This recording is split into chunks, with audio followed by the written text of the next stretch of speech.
நீ மரியாதையாக இங்கே விட்டு குழந்தையை நீயும் உன் கணவனும் சென்று வாருங்கள்.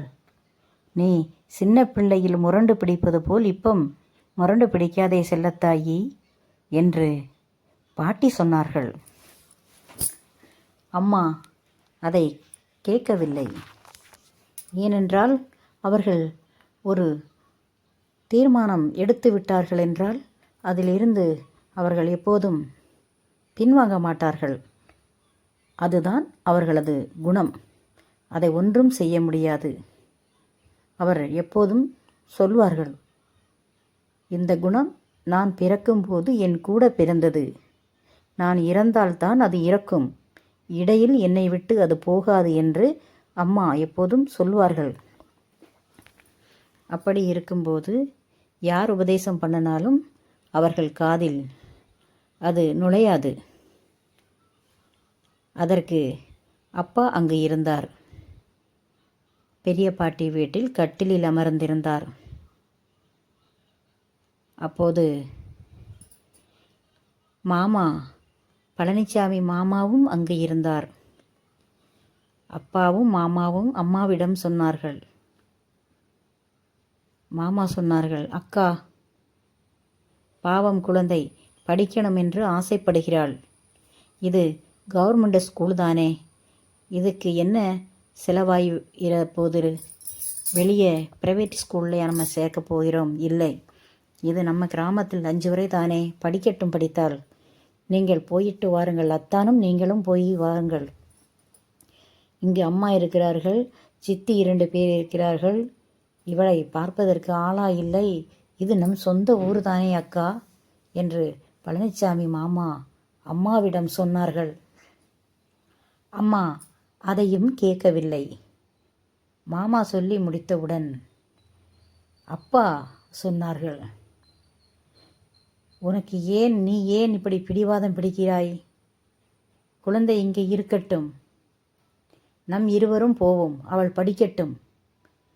நம் வாரத்துக்கு ஒரு லெட்டர் போடலாம். எப்படி இருக்கிறாள் என்று விசாரிக்கலாம். நம் எப்படி இருக்கிறோம் என்று அவளுக்கு தெரியப்படுத்தலாம். 4 எழுத்து படிக்கட்டும். இங்கு இருக்கட்டும். இது என்ன அத்தை சொன்ன மாதிரி? இது என்ன வனமா? இங்கு என்ன சிங்கமும் புலியுமா இருக்கிறது? மனிதர்கள் தானே வாழ்கிறார்கள் இந்த ஊரில். நீயும் இந்த ஊரில் தானே இருந்தாய். ஏன் இப்படி முரண்டு பிடிக்கிறாய் என்று அம்மாவிடம் அப்பா கேட்டார். அதற்கு அம்மாவுக்கு கோபம் வந்துவிட்டது. அம்மா என்ன சொன்னார்கள்? உனக்கு வசதியைத்தானே நீ பார்க்கிறாய். இவள் இருந்தா பக்கத்து வீட்டில் போய் ஆளுகளை எல்லாம் கூட்டிக் கொண்டு வந்து விடுவாள். வீட்டுக்குள் நடக்கும் சண்டை வெளியே தெரியும். சத்தம் போட்டு அழுகுவாள் அல்லவா? இவள் இல்லை என்றால் உனக்கு என்னை குடித்து வந்து தலைமுடியை இழுத்து போட்டு மிதித்து என்னை கொல்லலாம் அல்லவா? அப்படித்தான் நீ ஐடியா பண்ணி வைத்திருக்கிறாய்.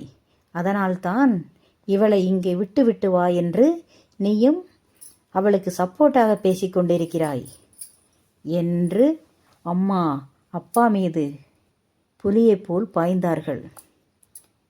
அப்பா, அடுத்த ஊர் ஆயிற்றே, நம்ம சம்பந்தம் பண்ணின இடமாயிற்றே, ஒன்றும் பேசக்கூடாது, நம் கௌரவத்தை நம்ம விட்டு கொடுக்கக்கூடாது என்று அந்த 4 வார்த்தையை பேசிவிட்டு அப்பா அமைதியாக இருந்து விட்டாள். என்ன சொன்னார்களா கடைசியாக? என்னமும் செய், நாங்கள் சொன்னா நீ என்ன கேட்கவாய் போறாய்? ஊடைக்கு ஊட பாவம், இந்த குழந்தை வாழ்க்கை தான் என்ன ஆகும் என்று எனக்கு தெரியவில்லை என்று சொல்லி அப்பா வாக்குவாதத்தை முடித்து கொண்டார். அம்மா எடுத்த முடிவிலிருந்து பின் வாங்கின சரித்திரமே கிடையாது. கிழக்கே உதிக்கும் சூரியன் கூட ஒரு நாள் மனசு மாறி மேற்கே உதித்தாலும் அம்மா எடுத்த முடிவிலிருந்து அவர்கள் பின்வாங்க மாட்டார்கள். அதுதான் அவர்களுடைய ஒரு தனி குணம். அதனால் தான் அவர்களை தனித்து காட்டும். என்ன செய்வது? இத்தனை பேர் இந்த குழந்தைக்கு சப்போர்ட் பண்ணி பேசியும் இந்த அம்மா ஒரே ஒரு ஆள் அவர்களை ஜெயிக்க முடியவில்லை. என்ன செய்வது? வேற வழியில்லை. நம் தலையில் படிப்பை கடவுள் எழுதவில்லை போலிருக்கிறது என்று பாவம் அந்த சிறுமி யாரிடமும் சொல்லாமல் மனதுக்குள் அழுதாள். அப்படி அன்று சாயங்காலமே கேரளாவுக்கு கிளம்பி விட்டார்கள். அங்கு கிளம்பி மறுநாள் காலையில்தான் அவர்கள் இருக்கும் இடத்துக்கு வர முடியும். அங்கு வந்தார்கள். வந்து ட்ரெயினில் வந்த களைப்பு இருக்கும் அல்லவா, ஒரு நாள் ஒரு வாரம் வீட்டில் ஆள் இல்லை, தூசியும் துப்பட்டையுமாக கிடக்கும். எல்லாம் தூத்து அள்ளி போட்டு கழுகி கிளீன் பண்ணி சுத்தப்படுத்தினார்கள் அம்மா. சுத்தப்படுத்திவிட்டு மறுநாள் காலையில் அவர்கள் அப்பாவும் அம்மாவும் வியாபாரத்துக்கு கிளம்பினார்கள். ஒரு 9 மணி அளவில் வியாபாரத்துக்கு கிளம்பினார்கள். அவர்கள் கிளம்பும்போது சிறுமி அங்கு இருக்கிறாள். அங்கு ஒரு ரயில்வே ரோடு இருந்தது உயரமாக. அந்த ரயில்வே ரோடை தாண்டி அந்த பக்கம் இறங்கினால்தான் அது பஸ் ரோடு. அந்த ரயில்வே ரோடில் மேலே ஏறி கீழே இறங்கும் வரை அப்பாவையும் அம்மாவையும் பார்த்து கொண்டே இருந்தாள் வாசலில் இருந்து. மறுபடியும் ஒரு பயம். அங்கு வரை போயிட்டு பாதி வழியில் திருப்பி வந்து விடுவார்களோ என்ற ஒரு சந்தேகம். இவள் குழந்தையாயிற்றே, திடுதிடுதிடுவென்று ஓடினாள். ஓடி அந்த படியில் ஏறி அந்த தண்டவாளயத்தில் தாண்டி அந்த பக்கம் நின்று பார்த்தாள், அம்மாவும் அப்பாவும் பஸ்ஸில் ஏறிவிட்டார்களா என்று. அவர்கள் பஸ் ஏறிவிட்டார்கள். அந்த உடனே அவசர அவசரமாக திடு என்று ஓடி வந்தாள்.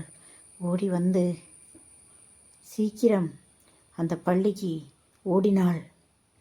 ஓடி அந்த சுசீலா டீச்சர் தான் இந்த குழந்தையை ரொம்ப பிடிக்குமே, அவர்களிடம் போய் கேட்டாள். டீச்சர், எங்கள் அம்மா அப்பா என்னை சேர்க்க மாட்டார்கள், நான் இந்த பள்ளிக்கு வரட்டுமா? தயவு செய்து என்னை சேர்த்து கொள்ளுங்கள் என்று கேட்டாள். அதற்கு டீச்சரும் என்ன செய்ய முடியும், அவர்கள் 4 பேர் இருக்கிறார்கள். 4 டீச்சரும் 2 டீச்சர் 2 வாத்தியார் இருக்கிறார்கள்.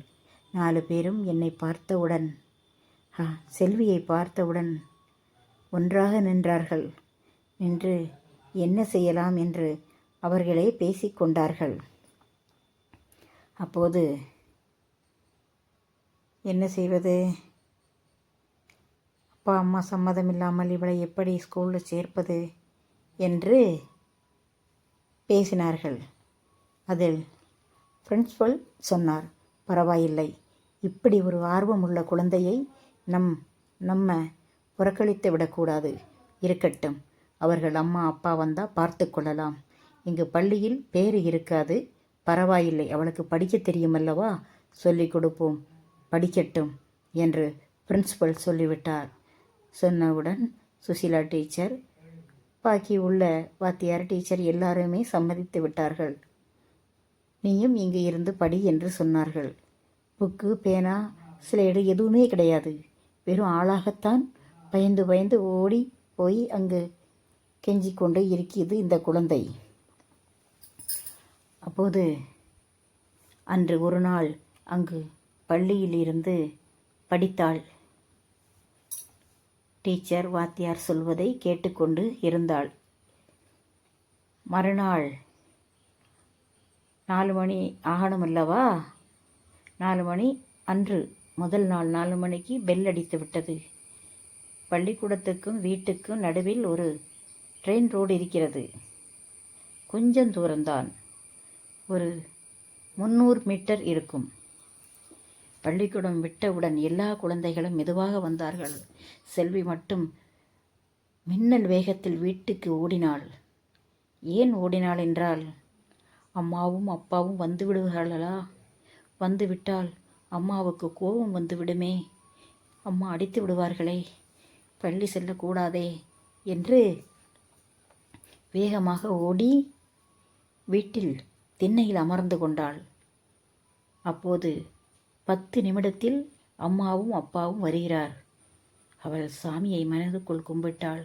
அப்பாட, தப்பித்து விட்டோம், என்னை காப்பாற்றி விட்டாய் முருகா. சப்ஸ்கிரைப் பண்ணி லைக் பண்ணுங்க.